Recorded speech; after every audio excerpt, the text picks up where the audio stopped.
আজকে মসুরের ডাল দিয়ে আর বিফ কিমা দিয়ে মজার কাবাব তৈরি করব, তবে কোনো রকম পাটায় বাটা বা ব্লেন্ডার করার ঝামেলা ছাড়াই। ভিডিওটি যদি শুরু করে থাকেন তাহলে একটি লাইক কমেন্ট ও শেয়ার করতে পারেন।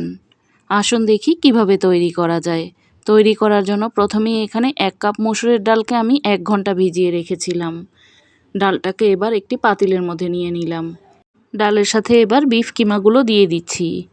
এগুলো কিন্তু দোকানের কেনা, আমার এখানে 500 গ্রাম বিফ কিমা আছে। চাইলে এখানে ফ্রেশ মাংস দিয়েও করতে পারেন। দিয়ে দিলাম 1 টেবিল চামচ রসুন বাটা, 1 টেবিল চামচ আদা বাটা।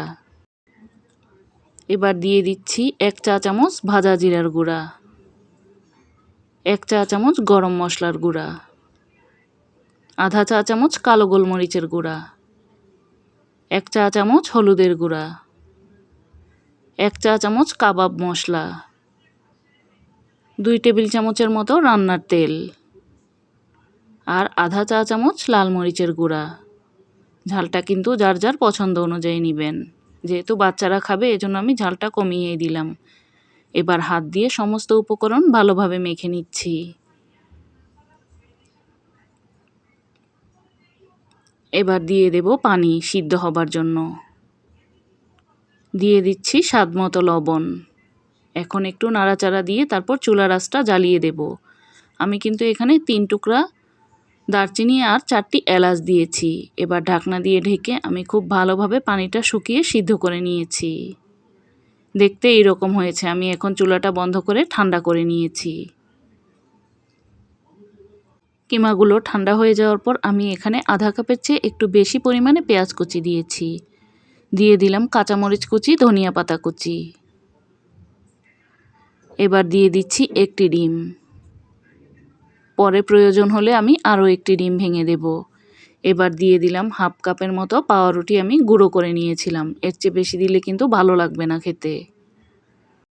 মিশ্রণটা যদি নরম মনে হয় তাহলে আরও 2 টেবিল চামচের মতো পাউরুটির গুঁড়ো দিয়ে দিতে পারেন।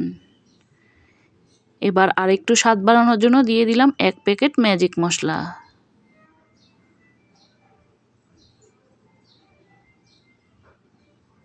হাত দিয়ে খুব ভালোভাবে মিশিয়ে নিচ্ছি।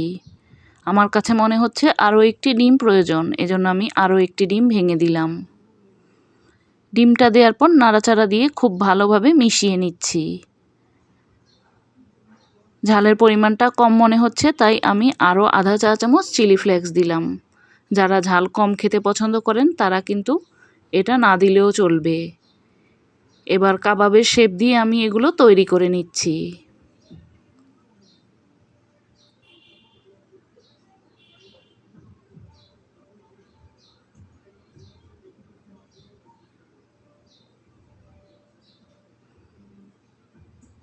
একইভাবে কিন্তু আমি সবগুলোই তৈরি করে নেব। আজকের কাবাবটা একদমই সহজ রেসিপিতে তৈরি করে দেখিয়েছি, কোনো রকম ব্লেন্ড করা বা পাটায় বাটার ঝামেলা ছাড়াই। একদম কম সময়ে কিন্তু এই কাবাবটা তৈরি করে নেওয়া যায়।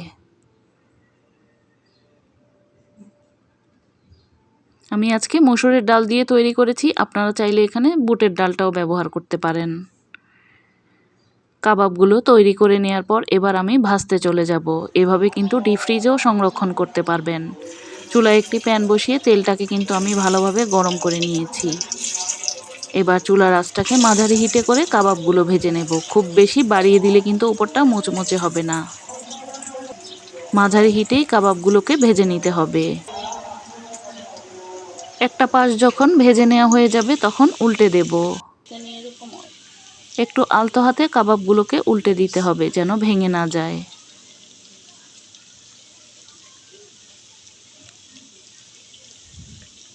কাবাবগুলোতে যতক্ষণ পর্যন্ত সুন্দর একটা কালার না আসে ততক্ষণ পর্যন্ত কাবাবগুলো একটু সুন্দরভাবে ভেজে নিতে হবে। একটু সময় নিয়ে কাবাবগুলো ভাজতে হবে, তাহলে কিন্তু কাবাবগুলো মুচমুচে হবে।